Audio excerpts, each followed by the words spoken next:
So, Alex, I think we should start, right? Yes. Okay. So, good morning, everyone, and welcome to the Global Construction Project Management Conference 2026. Before we begin, as project leader of this amazing event, I would like to take a moment to recognize the people who made it possible. This conference is the result of a team of 10 people from PMI chapter across Galicia, Germany, Portugal, Switzerland, Sweden, Ukraine, and Greece, working together since the end of February to turn this idea into reality. It has been a truly international collaborative force, and seeing it come live today with so many of you here, unit by shared passion of advancing project management in construction, makes all that work worthwhile. We have built a full day around the force shaping the future of our profession. We will start with artificial intelligence in project management, then move to PMI and integrate management, followed by advanced planning and control. After the lunch break, we will turn to risk, contracts and claims, then mega project case studies, and finally we will have an expert panel with the trends and the future of our sector. It's a rich program with outstanding speakers and conversations you won't want to miss. So let's begin. And to open the conference and introduce our first speaker, I would like to hand over to my colleague Alessandra Bruchen. Alessandra, it has been an honor working alongside you through this journey. So over to you, Alex. Yes, thank you so much, Angel. So yeah, welcome also from my side. I assume it's early hours for most of us, but it's a real early hour for Raphael. So we are excited to have you here. Raphael Ani is Global Head of Construction Markets and Growth at PMI and is here with us to open this wonderful event with a keynote. And Raphael has... Okay, please, could you please mute yourself when you are not speaking? This would be wonderful. Raphael has extensive international experience in the intersection of infrastructure and digital transformation and AI-driven project delivery. And he brings a really unique perspective on how the construction industry is evolving worldwide. And that's also the reason why at PMI he leads the global market development for the infrastructure and construction portfolio, including also the rollout of the PMI-CP certification that should help organizations here modernize their project delivery through digital practices and also emerging technologies. So I'm really looking forward to listen to you now, Raphael, and I would say the stage is yours. Thanks. Thank you so much, Alex. Thank you, Angel. Thank you, Bestie. Thank you, all the organizers from all the chapters. It is a very heartwarming thing for me to connect with you all. And thank you all from wherever you're dialing in from to joining us today.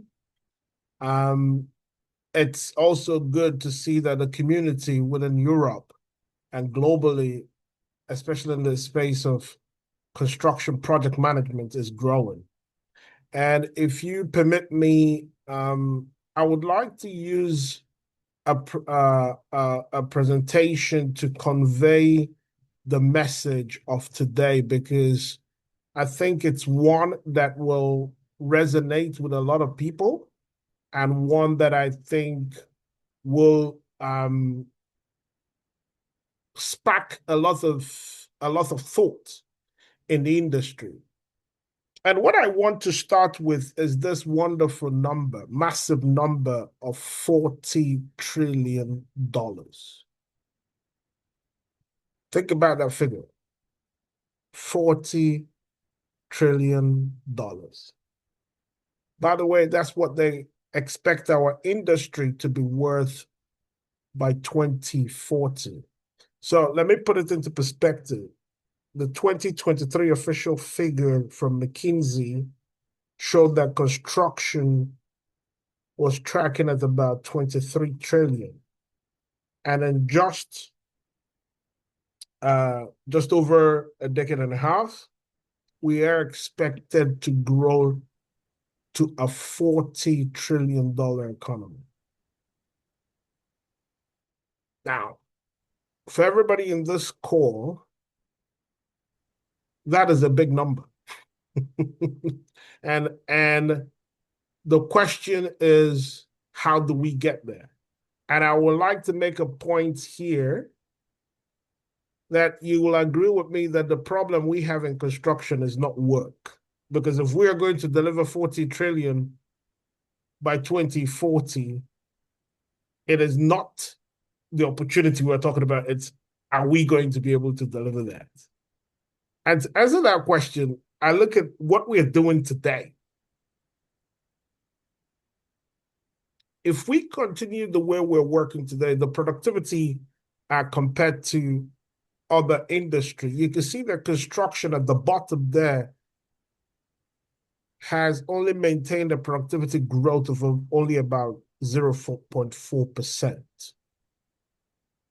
And at that trajectory, the PMI, latest PMI pulse of PMI talent gap report for the construction industry was showing that we need 2.5 million project managers by 2035.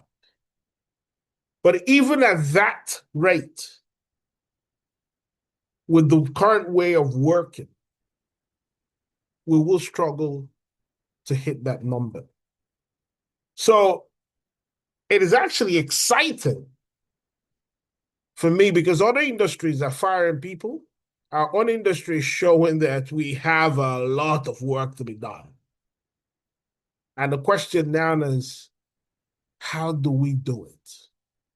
If we are saying that 0.4% productivity gains, that we're not going to be able to hit that, even with the 2.5 million new people we're going to bring into the workforce within the construction industry in the next few years, that's about a decade, that we're still not going to hit that number. The question that really keeps us awake in PMI, and I'm sure keeping a lot of you in this call as leaders in the industry, is how do we actually get to that number? Now, I am a very strong believer in numbers, so I believe in working things backward. So if we said that at 0.4% productivity, we can't hit that 40 trillion number, the question is, what level of productivity do we need to actually reach the target where we're going to? And when I did some of my number crunching, it came in at 1% growth year on year. That's what we need to maintain from literally now to be able to make that target. And people say, so how are we sure we're going to hit this 40 trillion? I will tell you how we know that the industry is going to be about 40 trillion. To quote the UN Secretary General, he said, as of a few years back, that 3/4 of the infrastructure needed by 2050 has not been built. We know that people from other parts of the world are building data centers and so when I hear AI, what I hear is data centers, power stations, energy transition, all these things, smart infrastructure. This is what everybody's talking about today. That is the reason why, by 2040, they expect our industry to be worth 40 trillion. But now, from the numbers we crunched, the minimum productivity gain we need to maintain between now and the year 2040 to be able to hit this target is a productivity increment of 1% year on year. And if you look at the PMI reports, one of the things the report was talking about is that even the 2.5 million that we need to come into the construction industry, organizations are struggling to bring that in. So I'm sure you on the call, you're saying, okay, 40 trillion, we need 2.5. We're struggling to get the 2.5. Does it mean we're not going to get this thing done? Are we going to fail? What I like to say to people is that the construction industry is an industry that is very, very attractive because one of the key elements of the industry is the can-do mentality of most of the professionals that actually make up this industry. And that is one of the main reasons that we are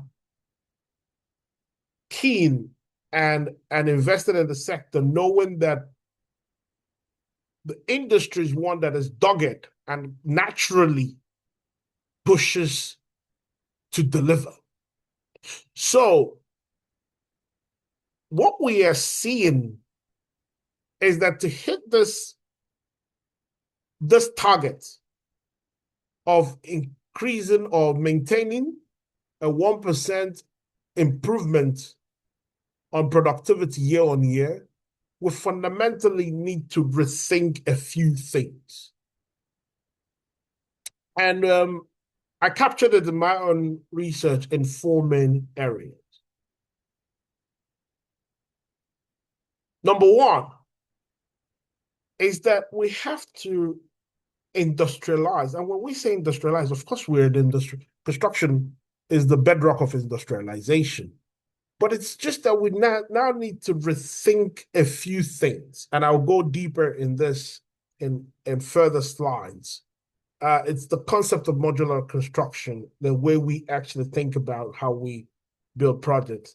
The second one is we need to digitize more. I know people say, oh, but you've talked, we've been hearing about BIM, these are all new, this is not new topic. What do you mean? Is it that we're not doing enough? But I'll go a little bit further on this particular point as well, because if we digitize more, we're talking about 14 to 15% productivity increase just on that. We need to integrate and plan better. But the most important is that, yes, we have 2.5 million people, but this 2.5 million people will have to be different. The way we train these 2.5 million people, including the existing people we have in the industry, will have to be different from what we have done before. And that is actually the most important. So if I dig deeper, when we say the first lever we think that needs to change is to industrialize.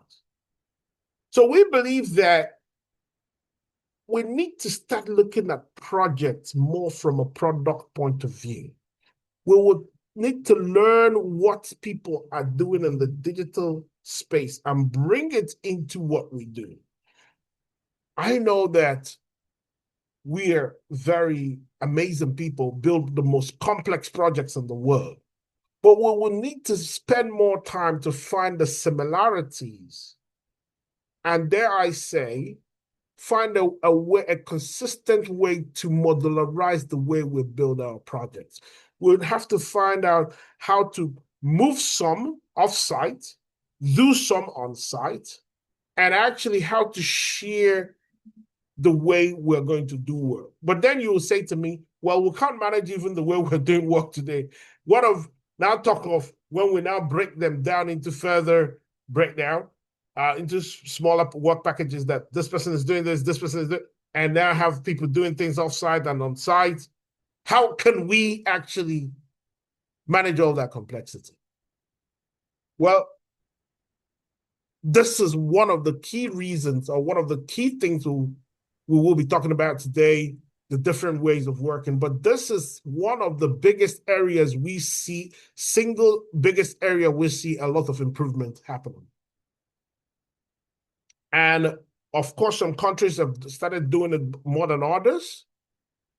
But we think that a bigger emphasis needs to go into this, because the more we can take this and embed it into what we're doing, the quicker the turnaround and the increase in productivity and the reduction in health and safety issues and so many other benefits that follow this particular strategy.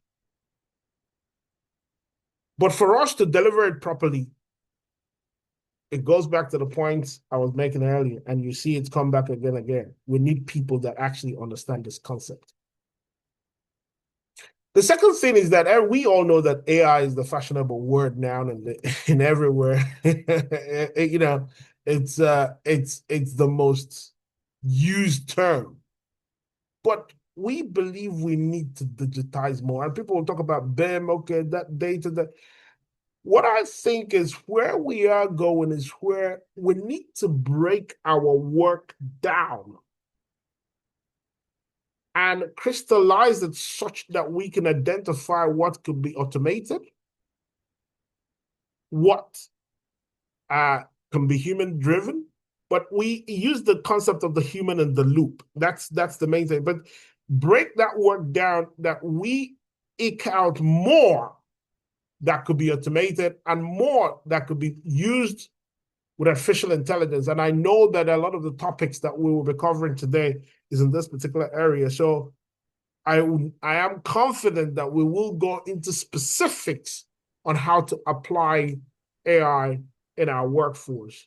But one of the things that we've also started seeing in the industry, which is encouraging, is that for the first time, even though construction is one of the least digitized sector, we're seeing a new wave. This is one of the few years that I see a conference being led from a digital perspective within the built environment industry. Normally, what we talk about is nuts and bolts and how we're going to go and dig on the floor. But the industry seeing that productivity gain that will come from the application of technology, including AI, is one that can fundamentally shift our industry, especially in the way we manage projects. Clash detection, the front-end planning. These are areas that we see a lot of technology coming into play, and we can see BIM playing a big role. And people will say to me, but these are things we know. How is it different? Yes, BIM, in my opinion, has been a nice to have. In Europe, we've actually definitely made a good conscious effort to, if you're working on government projects, to go to TRL level, to go to BIM level 4 or 5 in some countries. But I think as we move forward, this will become a standard, because BIM just does not help us in the design and construction phase. We're now starting to see a lot of application of BIM in operation and maintenance. And this is one of the key drivers that will be driving this, because a lot of financiers will be looking to make this core to whatever they are delivering. Then, another key thing or level we see that is very important to change is the concept of planning with the end in mind. The way we work today is very, very reactive. Yes, people will say, but there are so many unknowns, so many uncertainties. How do we manage all this work breakdown? But there are new techniques that we are borrowing, we're learning from other industries, concepts like advanced work packaging and last plan system, which was almost like a style, and we still go back to our our traditional way of working. But I think that the data is now available to back that concepts like advanced work packaging are becoming even more critical. Just a few weeks ago, I had a C-suite member of one of the biggest nuclear businesses in Europe speaking to me, saying that the SMR strategy being run by most governments today, that the delivery methodology that will enable that is a version of advanced work it's either AWP or a version of it, because the traditional way of delivering projects will not cut it. But the biggest challenge they have is that people don't even understand the concept, especially the subcontractors and all the other stakeholders that need to integrate with to deliver these projects. So these concepts are going to become critical if we are going to deliver on this promise of ours. Because if we continue working with our traditional way of working, what we run the risk of doing is that we can't manage these complexities, because the complexities are going to increase, if anything. Because we're going to build things that we've never done before. We're going to push the boundaries. And the question is, what methodology do we use to actually keep track of these work packages, keep the sync, and make sure we're delivering on time and budget while increasing efficiency? That is what I call the perfect quagmire. And it is the reason why we need to rethink the way we do projects. And that, for me, is the third lever that we need to turn. Now, the most important lever for me that we need to turn is the people. You can see that all the three levers that I spoke on before this touched on process, tools. But we have to make sure that the people that we work with are comfortable understanding these concepts, deploying these tools, using them to actually achieve what is necessary. The gap today is not the financing. I could tell you that for free. A lot of, if we look at these AI companies, when I was doing some little number crunching, the amount of money they have raised is just ridiculous. And these companies, just maintaining and servicing the debt they have, need to do things fundamentally different to be able to achieve the build out they're talking about. And the only way they could do it is to get the right people to actually help them build out these tools and these systems that will enable this new world that we're talking about. So people is going to become even more important. And this people lever is one of the key things we need to think about as an industry, because people have always taken a back role within the built environment industry. And what I'm talking about is that we're going to augment people now going forward. We are going to get comfortable working with technology. We're going to get comfortable working with tools. We're going to get comfortable thinking different. And what I see as a very interesting challenge is that the construction is at a crossroads where the people, the captains of the industry today, are people that are retiring soon. I didn't even talk about that, because we have a workforce that is retiring within the next 5 to 6 years. But what this population is doing is that they are being, and you can understand why, they're somewhat worried about who they're handing over, but also not moving as quickly to transform as will be needed. So as leaders in this industry, most of you in this call, it is starting to think, how do we attract this new talent, this 2.5 million? How do we train them for this future we know that is going to be very different, while imbibing in them these three levers that I think that we need to change? Is it the type of training we offer them? Is it the type of exposure we offer them? Is it where we find them? Is it how we take them on board? These are things I would like us to think about, because we are all leaders in our separate ways, in our separate communities, in our separate companies. It is something that we should actively start thinking about, because this will be the key thing that will drive this new future we're thinking about. And I implore everyone on this call to go back to the organization to look at the knowledge being shared. Does it prepare your organization and does it prepare you as a professional for this new world? And that is one key assignment I would like to give all of us. And this is why I am very, very happy about the session that we have today, because these tools, these people elements is what we're discussing in this session, in this event today. It's, how do we industrialize and advance planning? It's how do we digitize more? It's how do we integrate better and manage risks? It's how do we talk about the capabilities to deal with mega projects and so many other things.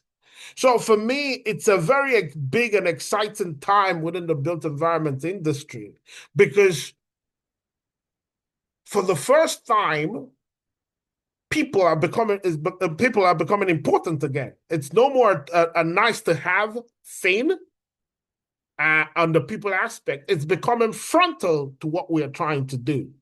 And it's now, how do we imbibe these? How do we understand these topics? Because when we don't understand these, when you look at what we call transformation as people, process, and technology, a lot of organizations will throw money on processes, throw money on tech tools, but not throw money on people. But until you get the people right, then the process and the tools will not give you the expected ROI. So that people element is what I know that we will be discussing across the entire panel topics that will be going on in this conference. And this is one key driver why we developed the PMI CP certification, and we're working with the industry as a whole to come together to help make this people case. Because when we get the people right, the industry will be profitable. We will deliver on this $40 trillion target that we're talking about. We will have happier people. We will attract better talent. And it will be a win-win for everybody. So on a last note, before I open up for any questions, what I will say is that the 40 trillion is ours to build. It's our responsibility. It's our world. And we have clearly levers that needs to be pushed. But the question is not the levers. It's our commitment, our readiness, our ability to put ourselves in an uncomfortable position. Because guess what? That growth, that transformation does not come from doing the same thing and expecting, Albert Einstein said, if you do the same thing and expect a different change, then you're a mad person. So doing the same thing and expecting that we transform the industry is not the answer. It's putting ourselves in a comfortable position. When you're a leader, how are you taking care of the people who are coming after you? If you're someone coming through the ranks, how are you preparing yourself for that future? But it's us all taking a very focused approach to build a world we'll be proud of, that is more sustainable, that is healthier, and that is more advanced. So thank you so much for your time, and I hope that you enjoy the rest of the day. I am very confident that, we have wonderful speakers that will be sharing their knowledge. We have a lot to learn from each other. Feel free to ask questions. Feel free to, reach out to myself should you have any question. But I wanted to keep this at where the industry is going. And I'm happy to share more research that we've done on how to get to this future, both on a personal and an organizational perspective. And thank you so much for your time. And please feel free to, I'm open to any questions that you might have. Thank you.